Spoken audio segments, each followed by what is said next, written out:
the town of Røros right now. You can see the characteristic Røros church behind me there. In Norwegian it's also nicknamed Bergstaden, the mining town. And that's because there has been copper mining here all the way back since the mid-1600s.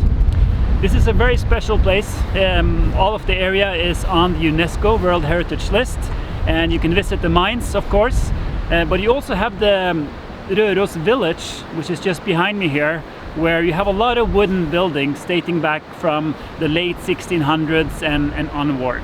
It's a place with a lot of charm and a lot of character, so come with me and we'll check it out.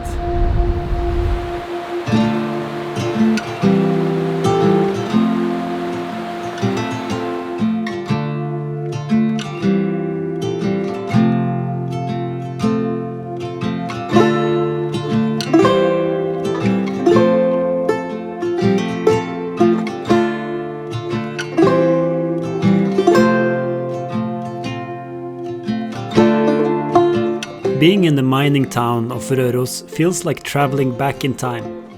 With a large amount of old wooden houses and its well-preserved mining history, there's no wonder why Røros was put on the UNESCO World Heritage List in 1980.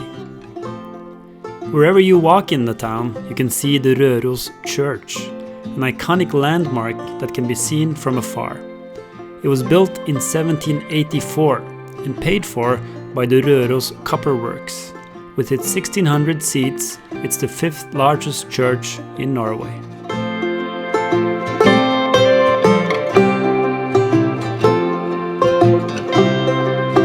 The melting hut, or the smeltery, was one of the first buildings that were put up in Røros. This was where the copper was extracted from the ore. It was placed next to the river so that they had running water to power the bellows that kept the fire going in the melting ovens. After extracting the copper from the ore, one was left with large amounts of rocks of iron. These rocks were not usable for anything and was dumped just behind the smeltery, and is still today in the same spot, forming large mounds just at the doorstep of the town.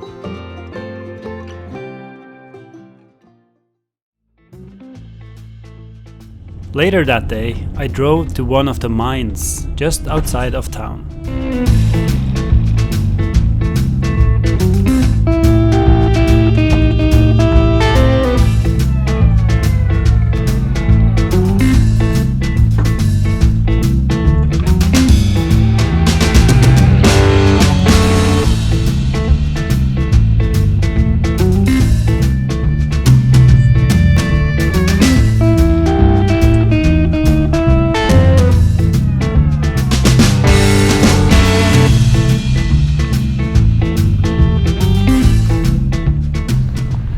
I'm up by a mine here now, which is called Olavsgruva, one of many mines in this area.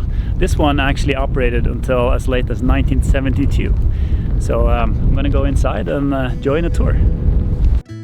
Røros Copper Works was established in 1644, and in 1646 the Danish-Norwegian king Christian IV signed a letter of privilege, giving the company rights to all minerals, forest and water resources within a radius of 25 miles outside the center of the Røros town, an area known as the circumference.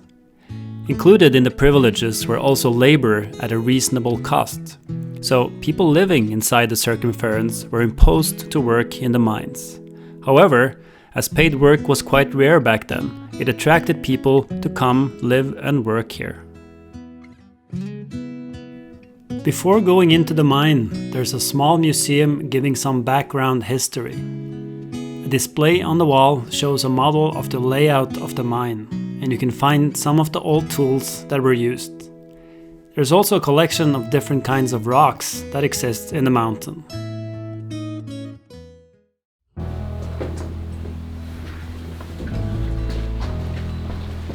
To walk down into the mine is an exciting experience, as we venture deeper and deeper into the mountain. It's quite humid down here and not too cold though, I'd say, around 4 or 5 Celsius. It was hard labor and long days for the men that worked here. And of the 40 copper mines in the area, a total of 100,000 tons of copper was produced from 1644 to 1977.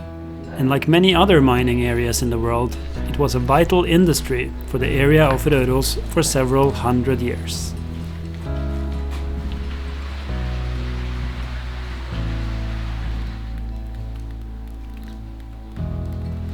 So we're 50 meters underground here now, and we're heading up again, and it's been quite exciting to see how the mining went on down here.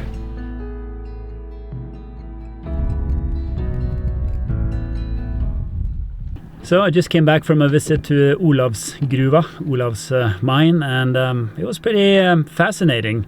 I remember when I was 13 I was down there as well, and back then I was very fascinated by being in this dark, small space, 150 feet underground.